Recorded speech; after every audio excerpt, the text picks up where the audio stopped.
Good morning friends, LGR study YouTube channel में आप सभी साथियों का स्वागत है। दोस्तों, आज हम जो क्लास करने वाले हैं वो क्लास करने वाले हैं काफ़ी वेरी इंपॉर्टेंट क्वेश्चन का। इसमें हम आज हिंदी के कुछ क्वेश्चन को डिस्कस करेंगे, क्योंकि आपके रूटीन के अकॉर्डिंग आज हिंदी का क्लास ही था, लेकिन किसी टेक्निकल प्रॉब्लम के कारण आज हम आपका लाइव क्लास नहीं ले पाए और कल भी नहीं ले पाए थे।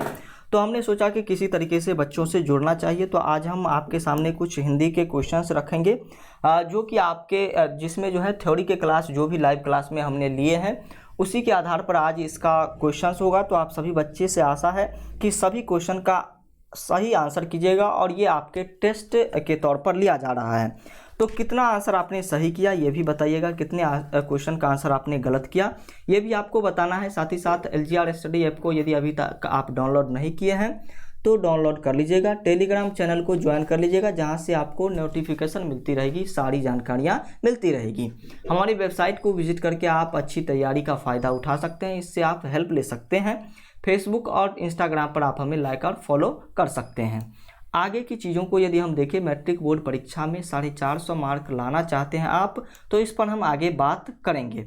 अब हम सीधे क्वेश्चंस पर आ जाते हैं और हमने आपको पहले ही बताया कि एक एक क्वेश्चंस का आंसर आपको करनी है और बिल्कुल सही आंसर करनी है, क्योंकि हमने आपके क्लास में सभी का जो है डिस्कशन किया और बिल्कुल थ्योरेटिकल तरीके से, यानी कि थ्योरी के क्लास में हमने ये सारी चीज़ें डिस्कस की है। कुछ ऐसी चीज़ें होंगी जो नहीं डिस्कस किए होंगे, लेकिन सभी जो है बिल्कुल बेसिक लेवल का क्वेश्चन है। तो आप सभी बच्चे आसानी से इसका जवाब देंगे और लास्ट में ज़रूर बताएंगे कि कितने क्वेश्चन का आंसर आपने सही किया और कितने क्वेश्चन का आंसर आपने गलत किया। इसी के अकॉर्डिंग आपका आगे का क्लास चलेगा।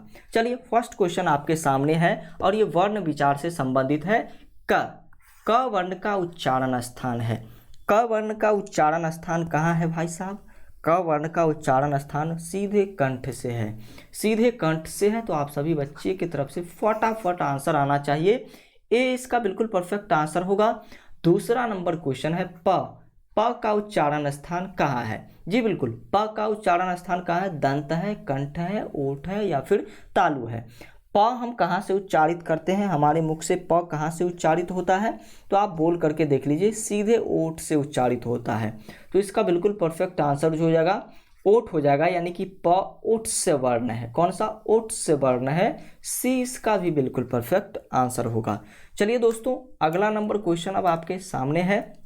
तीसरा नंबर क्वेश्चन, घ का उच्चारण स्थान है। घ का उच्चारण स्थान कहाँ होगा दोस्तों? घ का उच्चारण स्थान कहाँ होगा एक बार बताएंगे आप सभी बच्चे? दंत होगा, मूर्धा होगा, तालु होगा या फिर कंठ होगा? सभी क्वेश्चन का आंसर हम आपसे ही जानना चाहेंगे, क्योंकि काफ़ी डिटेल्स में हमने आपको पढ़ाया था। तो चलिए, घ का उच्चारण स्थान यदि आप सभी बच्चे तालु कर रहे हैं, घ तालु कर रहे हैं, तो बिल्कुल परफेक्ट है, यानी कि बी बिल्कुल परफेक्ट आंसर इसका होगा, तालु। अगला नंबर क्वेश्चन, चौथा नंबर है, ख का उच्चारण स्थान कहाँ है? जी बिल्कुल, ख का उच्चारण स्थान कहाँ है बताएंगे एक बार? ख का उच्चारण स्थान, जहाँ क का उच्चारण स्थान वहीं ख का, वहीं घ का। तो चलिए, क ख ग घ इन तीनों का उच्चारण स्थान क्या है? कंठ ही है। कंठ ही है, तो डी इसका बिल्कुल परफेक्ट आंसर हुआ। अगला नंबर क्वेश्चन आपके सामने है। अभी तक यदि आप सेशन को लाइक नहीं किए हैं तो एक बार लाइक कर दो यार। लाइक करने से हम भी मोटिवेट होते हैं कि बच्चे जो है हमारे क्लास को पसंद कर रहे हैं। चलिए, अगला नंबर क्वेश्चन है, भाषा किसकी अभिव्यक्ति का माध्यम है? भाषा किसकी अभिव्यक्ति का माध्यम है? भाषा जो है विचारों की अभिव्यक्ति का माध्यम है। जब हमने आपको लैंग्वेज के बारे में पढ़ाया था तो हमने बताया था कि किसी भी चीज़ को हम चाहे वो आपकी सोच हो, फीलिंग हो या फिर कोई आइडिया हो, यदि हम इस सभी चीज़ को दूसरे के माध्यम दूसरे को अभिव्यक्त करते हैं, यानी कि अपने मन में जो भी चीज़ें हैं उसको भाषा के माध्यम से हम दूसरे लोगों तक पहुंचाते हैं। तो भाषा जो है अभिव्यक्ति का माध्यम है। क्या है?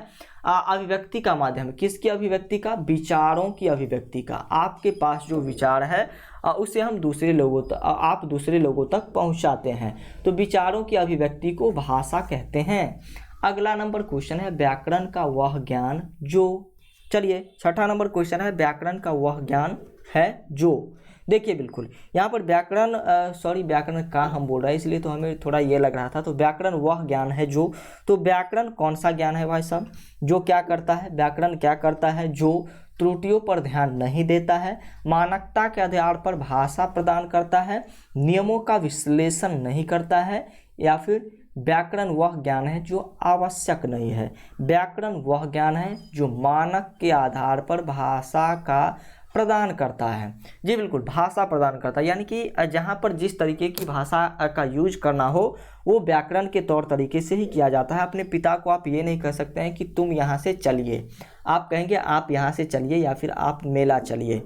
आप कह सकते हैं कि तुम मेला चलिए कभी भी, तो ये क्या व्याकरण के अकॉर्डिंग बोला जा रहा है। वैसे तो हम कुछ भी बोल दें लेकिन व्याकरण के अकॉर्डिंग बोलेंगे तो आपको यहाँ पर जो है क्या हो जाएगा, व्याकरण वह ज्ञान है जो मानकता के आधार पर भाषा प्रदान करता है। बी बिल्कुल परफेक्ट आंसर होगा। अगला नंबर क्वेश्चन है, घ का वर्ण उच्चारण स्थान है। घ का जो है उच्चारण स्थान कौन सा है? घ वर्ण का उच्चारण स्थान हमने आपको पहले ही बताया कि घ वर्ण का उच्चारण स्थान जो है ये कंठ है। घ का उच्चारण क ख ग घ सभी कंठ के माध्यम से बोला जाता है। तो बी इसका बिल्कुल परफेक्ट आंसर आप सभी बच्चों की तरफ से आना चाहिए। विसर्ग का उच्चारण स्थान है। विसर्ग एक बार बोल करके देखिए, उसके बाद इसका आंसर कीजिए। विसर्ग का उच्चारण स्थान कौन सा होगा? विसर्ग। विसर्ग का उच्चारण स्थान कौन सा होगा दोस्तों? विसर्ग का उच्चारण स्थान जो होगा वो कौन होगा? तालु होगा या फिर दंत और ओठ दोनों से होगा। विसर्ग, विसर्ग या फिर मूर्धा से होगा या फिर कंठ से होगा। तो चलिए एक बार बोल के देखिए विसर्ग, उसके बाद आंसर कीजिए 8वें नंबर क्वेश्चन का। बिल्कुल विसर्ग, विसर्ग इसका जो है दांत ओठ और सभी से जो है इसका जो है ये हो रहा है, दांत से तो नहीं हो रहा है। विसर्ग मूर्धा और तालु से हो रहा है। तो चलिए इसका बिल्कुल परफेक्ट आंसर यहाँ पर हम कहें तो ये इसका बिल्कुल परफेक्ट आंसर जो हो जाएगा वो मूर्धा हो जाएगा। बिल्कुल, तो सी इसका बिल्कुल परफेक्ट आंसर हुआ। अगला नंबर क्वेश्चन है, निम्नलिखित में महाप्राण अघोष वर्ण है।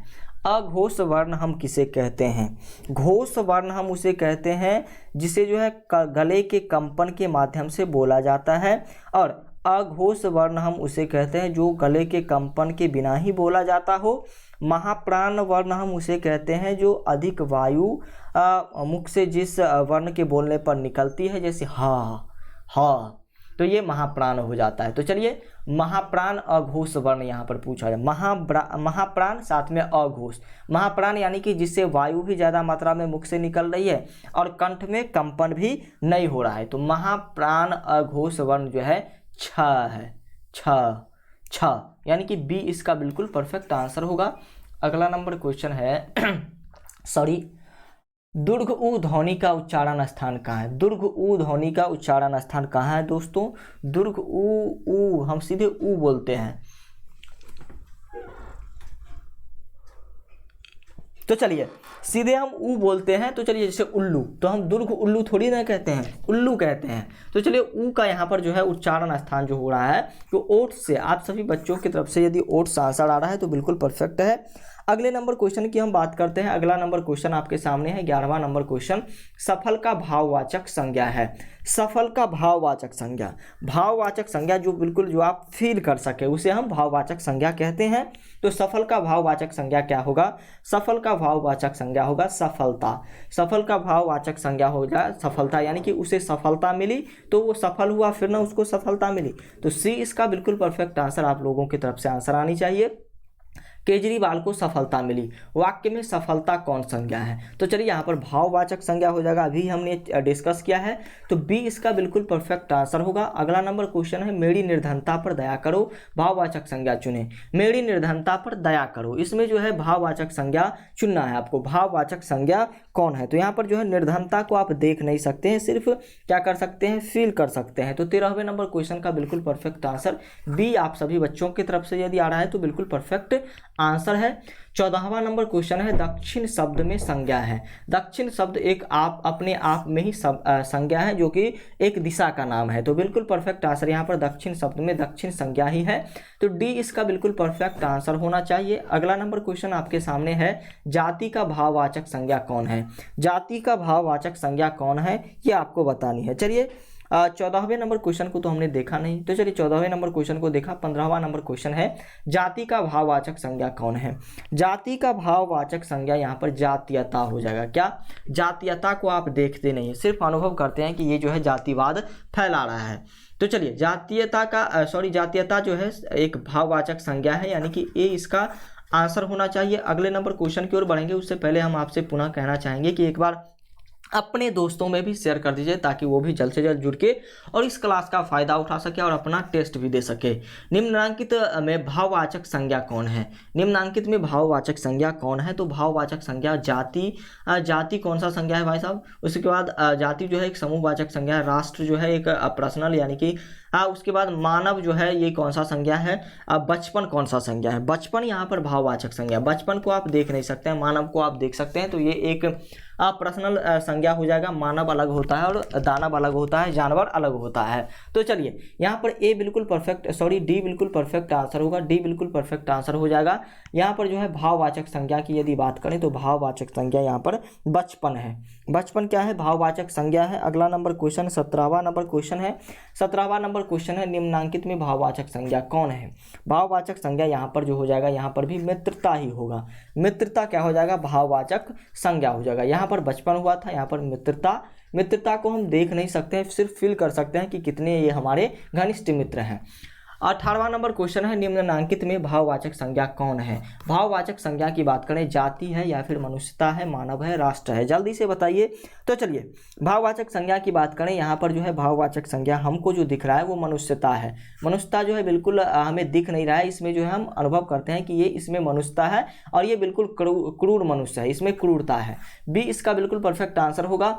19वां नंबर क्वेश्चन है निम्नांकित में समूह का संज्ञा कौन है? सॉरी समूहवाचक संज्ञा को, निम्नांकित में समूहवाचक संज्ञा कौन है? तो निम्नलिखित में से समूहवाचक संज्ञा की बात करें तो यहाँ पर गुच्छा, एक गुच्छे में बहुत ढेर सारी चीज रहती है, तो यहाँ पर गुच्छा जो हो जाएगा समूहवाचक संज्ञा हो जाएगा, यानी कि ए इसका बिल्कुल परफेक्ट आंसर होना चाहिए। 20वां नंबर क्वेश्चन अब आपके सामने है, इसका आंसर आप लोगों को करनी है। निम्नांकित में समूहवाचक संज्ञा कौन है? निम्नांकित में समूहवाचक संज्ञा कौन है?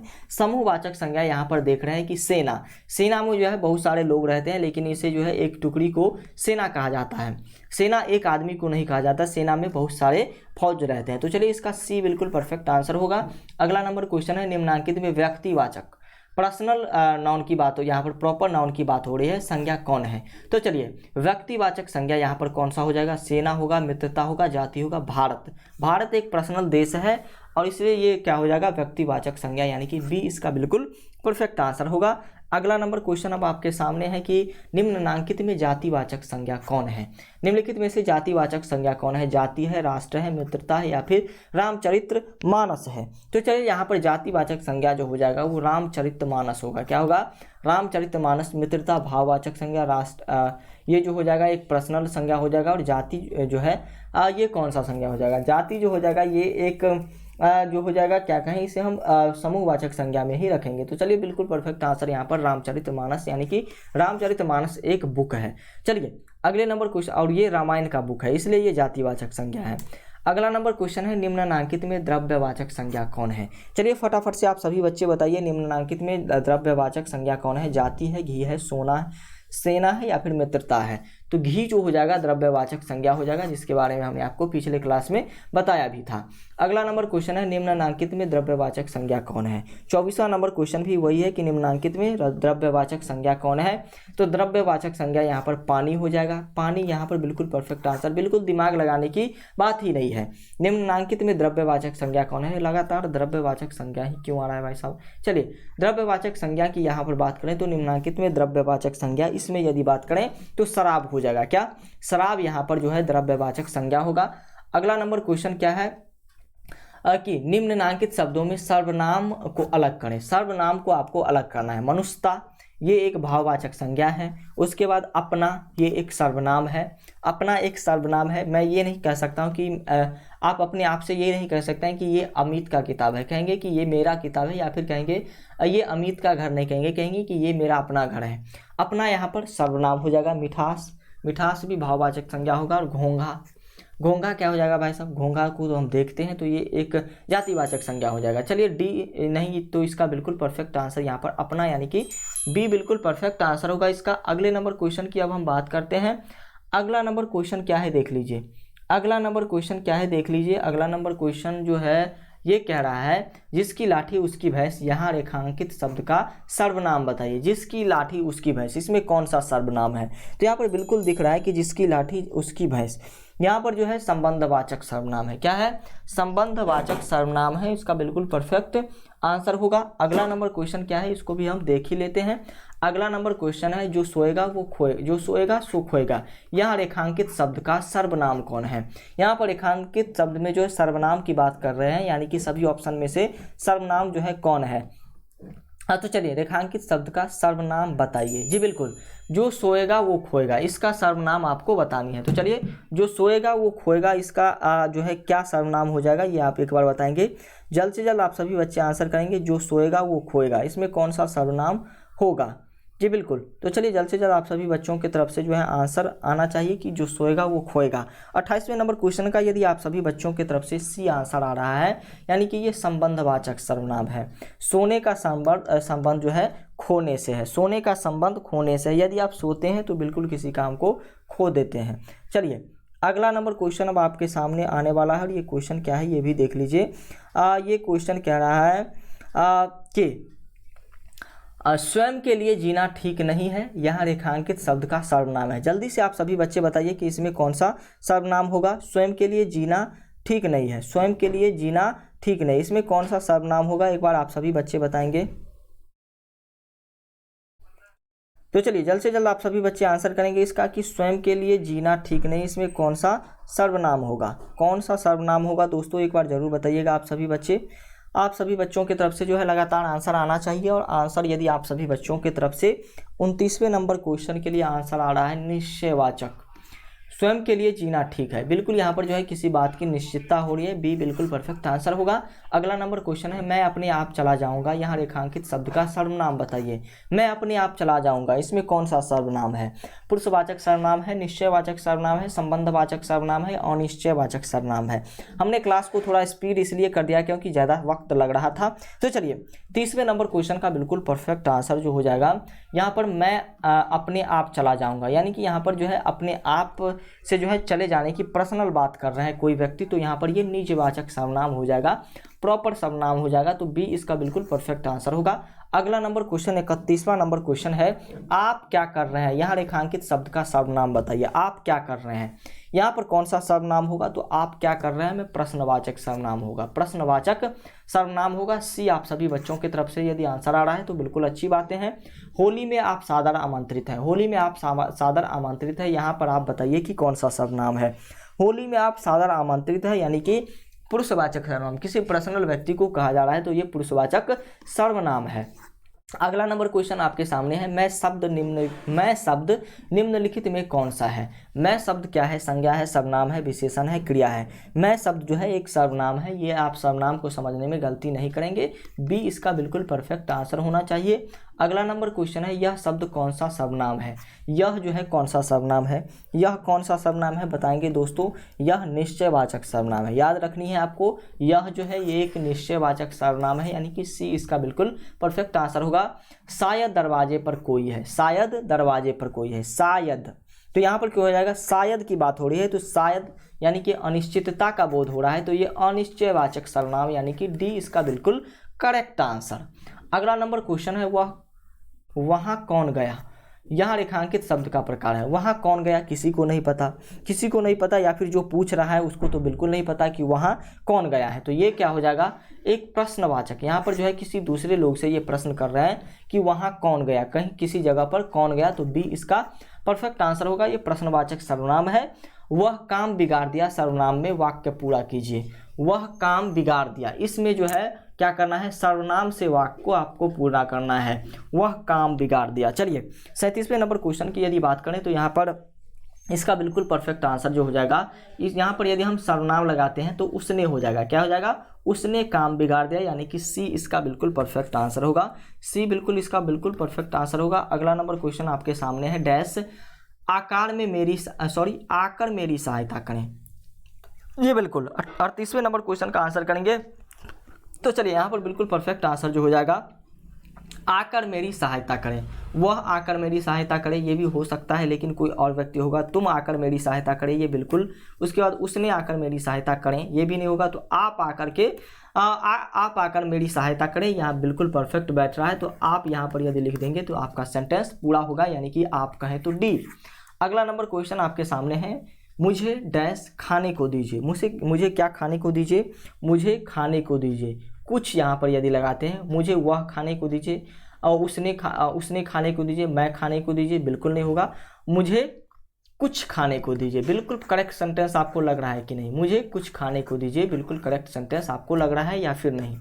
तो कुछ लगा देंगे तो ये सेंटेंस बिल्कुल करेक्ट हो जाएगा। अगला नंबर क्वेश्चन है, दूध में डैश पड़ गया है। दूध में क्या पड़ गया है, कुछ पड़ गया है, तुम पड़ गया है, उसने या फिर तो दूध में कुछ पड़ गया है, दूध में कुछ पड़ गया है, दूध में कुछ पड़ गया है, यानी कि ए इसका बिल्कुल परफेक्ट आंसर होगा। ए इसका बिल्कुल परफेक्ट आंसर होगा। तो चलिए आशा करते हैं कि सभी क्वेश्चंस का आप लोगों ने आंसर किया होगा। आज हम ये नहीं कहेंगे कि आपको क्लास अच्छी लगी होगी या फिर नहीं लगी होगी। आज आपका टेस्ट था तो हम यही आशा करेंगे कि आपने अधिक से अधिक क्वेश्चन का आंसर किया होगा और कितने क्वेश्चन का सही आंसर आपने किया ये जरूर आप कमेंट सेक्शन में बताइएगा। फिलहाल हम सफलता बैच के बारे में आपको बताने जा रहे हैं, यानी कि सफलता बैच में 450 प्लस मार्क की गारंटी के साथ हम आपको पढ़ाएंगे। आपको भी इसमें मेहनत करनी होगी, लेकिन हमारे साथ मेहनत कीजिएगा तो 450 प्लस मार्क आप आसानी से ला सकते हैं। जिसमें यदि हम बात करें सिलेबस, इसमें कौन कौन सा कवर आपको कराया जाएगा, तो गणित, उसके बाद विज्ञान में फिजिक्स, केमिस्ट्री, बायो, सामाजिक विज्ञान में इतिहास, भूगोल, अर्थव्यवस्था, और उसके बाद अर्थशास्त्र, राजनीतिक शास्त्र। हिंदी की बात करें तो संपूर्ण व्याकरण आपको पढ़ाया जाएगा। गोधूली जो आपका बुक है वर्णिका, ये दोनों भी आपके कंप्लीट कराए जाएंगे। संस्कृत की बात करें संपूर्ण व्याकरण, उसके बाद प्यूसम जो आपका बुक है और प्यूसम अनुपूरक, ये दोनों बुक भी कंप्लीट कराए जाएंगे। मैथिली की बात करें संपूर्ण व्याकरण और अरिपन जो आपका बुक है ये भी मैथिली में कराया जाएगा। हिंदी की बात करें तो संपूर्ण व्याकरण और किसले भाग 3 हिंदी का जो बुक है उसको कंप्लीट कराया जाएगा। यानी कि कोई भी सिलेबस आपको आपके एग्जाम के लिए छोड़ा नहीं जाएगा, सभी को यहाँ पर कवर किया जाएगा। किस तरीके से कवर किया जाएगा ये हम आपको बता देते हैं। सभी विषय का बेहतर तरीके से आपको तैयारी कराया जाएगा। चैप्टर वाइज पहले क्लास होगा, उसके बाद जो है क्वेश्चन का क्लास होगा, जिसमें सब्जेक्टिव और ऑब्जेक्टिव दोनों का क्लास होगा। जैसे ही एक चैप्टर खत्म होता है तो सब्जेक्टिव और ऑब्जेक्टिव दोनों का क्लास होगा। सभी विषय का चैप्टर वाइज जो है क्लास वाइज पीडीएफ आपको मिल जाएगा। ज्यों ही एक क्लास खत्म होता है, चाहे वो थ्योरी का हो, सब्जेक्टिव का हो, ऑब्जेक्टिव का हो, सभी का आपको पीडीएफ मिल जाएगा। चैप्टर वाइज टेस्ट देने का आपको मौका मिलेगा। मॉडल पेपर का प्रैक्टिस कराया जाएगा और प्रीवियस ईयर क्वेश्चन का भी आपको प्रैक्टिस कराया जाएगा। कोर्स फी की बात करें तो फिलहाल इसका फी जो है 999 रुपया हो चुका है, यानी कि 3500 रुपया बेस प्राइस है, लेकिन फिलहाल आपको 1199 रुपया हो चुका है और 1199 रुपया में ये कोर्स आपको अभी मिल रही है। तो 74798235 पर आप कॉल करें और भी जानकारी लेनी हो तो ले सकते हैं। आगे यदि बात करें क्लास कहाँ चलेगा तो LGR स्टडी लाइव ऐप पर आपका क्लास चलेगा, जो कि रेड वाला ऐप है। आपके पास हम आशा करते हैं कि व्हाइट वाला ऐप ही होगा, जिसमें आपके लिए बहुत सारे मटेरियल्स हैं। लेकिन क्लास को ज्वाइन करने के लिए रेड वाले ऐप को आप डिस्क्रिप्शन में दिए गए लिंक या फिर प्ले स्टोर पर सर्च करके इंस्टॉल कर लीजिएगा। इंस्टॉल करने के बाद रजिस्टर का ऑप्शन आएगा, इसको क्लिक करिएगा तो आपके सामने इस प्रकार का इंटरफेस आएगा। इसको फिल करके आप टर्म एंड कंडीशन को एग्री करके रजिस्टर पर फिर से क्लिक करके कैटेगरी सेलेक्ट करने का इसके बाद ऑप्शन आएगा। तो कैटेगरी आप सेलेक्ट कर लीजिएगा 10th, तो 10th यहाँ पर आपको दिखेगा। इसको सेलेक्ट करने के बाद पेड कोर्स पर जैसे ही आप क्लिक करेंगे तो आपके सामने बाय नाउ का ऑप्शन आएगा। बाय नाउ पर जैसे ही आप क्लिक करेंगे तो आपके सामने पे ऑनलाइन का ऑप्शन नीचे में आएगा। इसको क्लिक करने के बाद आपके सामने जो है बहुत सारे पेमेंट करने के ऑप्शन ऐसे आएंगे। तो इसको आप क्लिक करके आप चाहे जिस भी तरीके से पेमेंट करना चाहे, UPI, Paytm, wallet, net banking, किसी भी तरीके से या फिर कार्ड से पेमेंट कर सकते हैं। यदि कोई भी दिक्कत हो रही है फिर भी तो आपके लिए ये नंबर रखा गया है 7479823598, इस पर आप हमसे संपर्क कर सकते हैं। तो आज के लिए रखते हैं इतना ही, लेते हैं आपसे अलविदा और आशा करते हैं कि आप सभी बच्चे अच्छे तरीके से पढ़ाई करते होंगे मौज मस्ती के साथ और इस क्लास को भी उसी तरीके से किए होंगे। मिलते हैं फिर नेक्स्ट क्लास में, तब तक के लिए थैंक यू।